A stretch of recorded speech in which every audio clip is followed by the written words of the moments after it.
Chi frequenta la Fattori e anche un po' Facebook, diciamolo, non può non conoscere Raffaello. Diciamo di sì, penso, non so, sono un appassionato di Padova e soprattutto sono contento stasera per la grande sorpresa che mi ha fatto Andrea Cano. Hai esaudito un tuo desiderio perché è il tuo idolo. Sì, è il numero uno, l'unica bandiera che c'è a Padova, anche se stimo giocatori come Bovo, come Puffa, però Andrea Cano penso che rappresenti anche la città, non solo il Padova, cioè, per me è il numero uno, basta. Quindi ti sei fatto un regalo e l'hai fatto anche a tutti i tifosi facendolo portare qui. Grazie a un'amica, di cui non posso dire il nome. Va bene, insomma, comunque adesso questa serata sarà dedicata un po' ai tifosi. Vogliamo dire un po' che cosa contraddistingue questo club dagli altri? Contraddistingue il fatto che noi al momento siamo un po' dei cani sciolti e tendiamo più verso la tribuna Fattori che verso l'ICB, diciamo, verso le tifoserie organizzate, anche perché hanno detto in un certo momento che la squadra era in difficoltà, che congelavano la passione. Invece noi la passione non la congeliamo, pochi ma buoni. Ultras in un club. Ultras in un club e prossimamente qualche sorpresa. E adesso un po' di blu, come la notte, il bianco come le sue stelle, con le sfumature gialle l'aria. Dio, caro, Dio, caro. È la prima volta che ci sono dei ragazzi rappresentanti della primavera in un club. Voi avete anche tutti e due, insomma, partecipato agli allenamenti della prima squadra negli ultimi giorni. Che emozione è stata? È molto bello allenarsi con loro, impari tanto.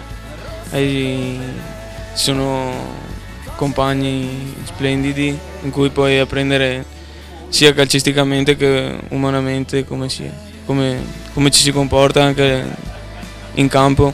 Ecco, voi vi siete trovati in dei giorni anche un po' particolari ad essere aggregati alla prima squadra. Qual era il clima in quei giorni prima di Torino?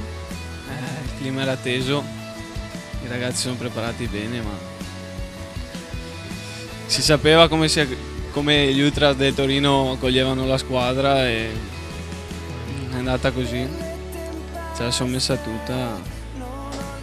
La speranza, il sogno, insomma, per voi è quello comunque di poter approdare un giorno in prima squadra? Sì, magari fare la carriera di Jerin Bakogu e Raimondi, che sono degli esempi per noi. Adam, sei un po' più nascosto, però insomma, anche te.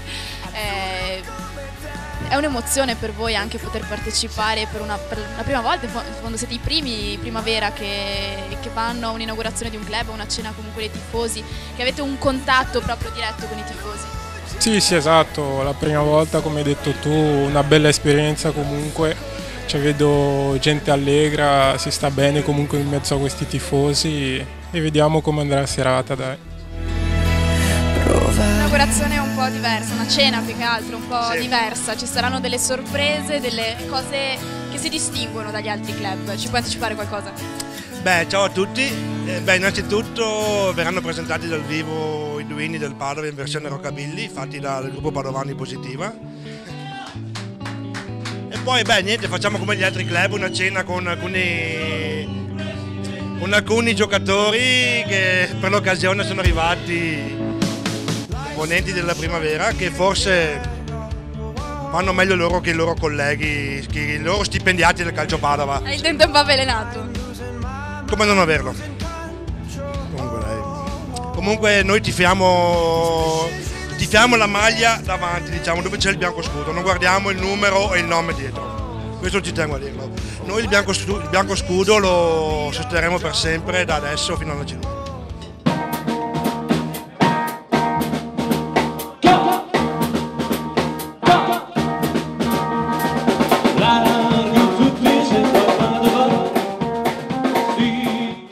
Sembrava non dovesse venire nessun giocatore in questo momento, insomma, di un finale di stagione un po' difficile, invece alla fine ti hanno contattato, ti hanno cercato perché ti hanno voluto fortemente e tu non hai saputo dire di no.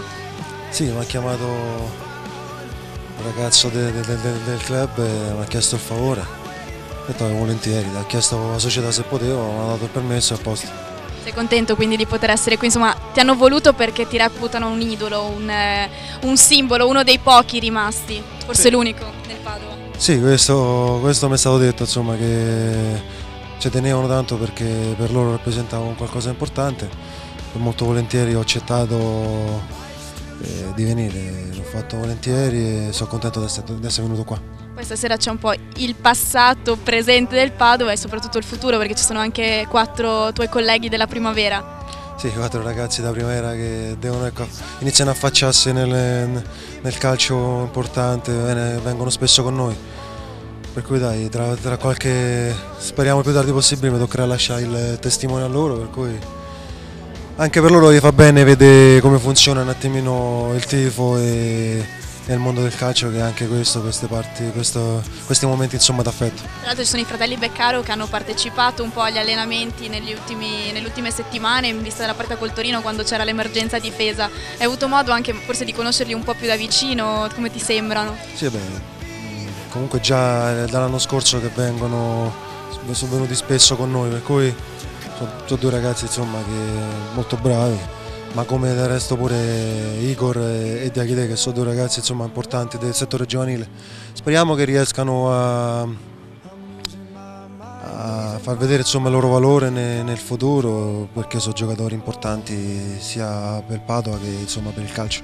Padova ti ama, tu ami Padova e il Padova, il tuo futuro sarà ancora in biancoscudato in un modo o nell'altro?